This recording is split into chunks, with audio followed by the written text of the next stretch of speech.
européenne chercherait à sanctionner les entreprises chinoises qui, selon elles, ont aidé la Russie à contourner les sanctions occidentales, cherchant à imposer des mesures contre ces entreprises de Chine continentale pour la première fois depuis le début de la guerre, ont déclaré à CNBC 3 responsables de l'UE.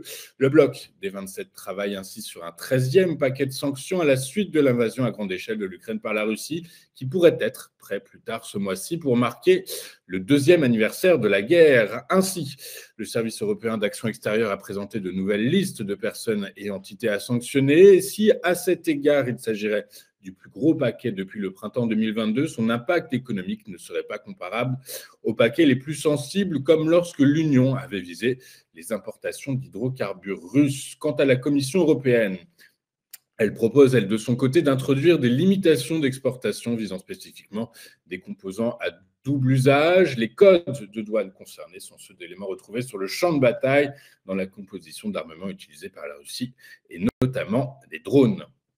Aux États-Unis, bien qu'ayant ralenti au mois de janvier, l'indice des prix à la consommation est ressorti en hausse par rapport aux modélisations du consensus. Dans le détail, la hausse des prix à la consommation compris dans sa globalité a ralenti à 3,1% en glissement annuel contre 3,4% en décembre.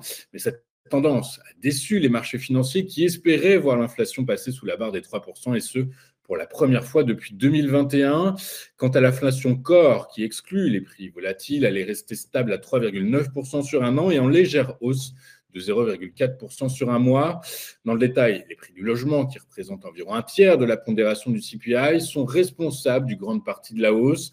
L'indice de cette catégorie a pris 0,6% sur le mois, contribuant pour plus des 2/3 à l'augmentation globale. Sur 12 mois, le logement a augmenté cette fois-ci de 6%.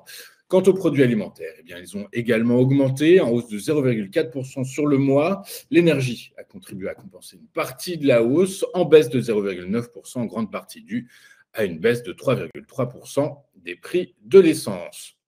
Enfin, au chapitre microéconomique, Sony Group Corporation a enregistré un bénéfice trimestriel record au cours du dernier trimestre grâce au coup de pouce de son activité de jeux PlayStation et de son unité de services financiers.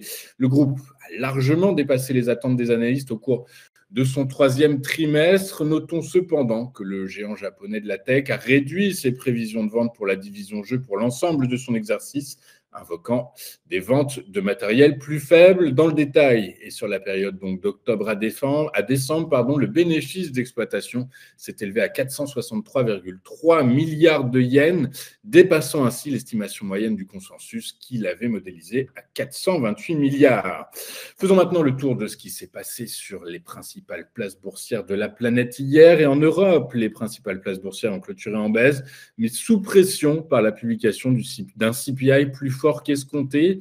À Paris, le CAC 40 a reculé de 0,84% à 7 625 points, alors que le DAX cédait, lui, 0,92% à 16 880 points. Enfin, à Londres, le FTSE a abandonné 0,86% à 7 512 points.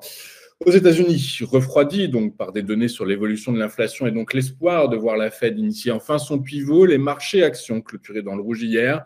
Le Dow Jones a reculé de 1,36% à 38 275 points. Le S&P 500 a cédé 1,37% à 4 953 points. Enfin, le Nasdaq Composite a lui abandonné 1,79% à 15 659 points. En Asie ce matin, dans le sillage de Wall Street, le Nikkei a reculé de 0,69% à 37 703 points. En France, le SBS 120 a reculé de 0,87% alors que le titre de Beneteau s'est apprécié de 7,5% à 12,32 €. Le titre du fabricant de navires de plaisance a été boosté par une publication annuelle et des guidance solides. À l'inverse, CGG a fini en queue de peloton à cause d'un repli de son titre de 5,89% à 38 centimes d'euros. Sur le marché des taux souverains, les rendements se sont ovallés post-publication du CPI de janvier aux États-Unis. Dans la zone euro, le rendement du Bund à 10 ans a gagné 2,4 points de base à 2,39%. Le rendement du Bund à 2 ans a lui pris près de 7 points de base à 2,771%. À l'heure de la clôture, en Europe, le rendement du trésorier à 10 ans bondissait de plus de 10 points de base à 4,275%. Contre 13,7 points de base pour le taux à 2 ans à 4,607%. Enfin, sur le marché pétrolier, les prix ont terminé en hausse Hier, boosté par les données CPI aux États-Unis, qui, pour les analystes les plus optimistes, laissent présager d'une demande toujours soutenue. Le prix du baril de Brent de la mer du Nord pour livraison avril a pris près de 1% pour clôturer à 82,77 $.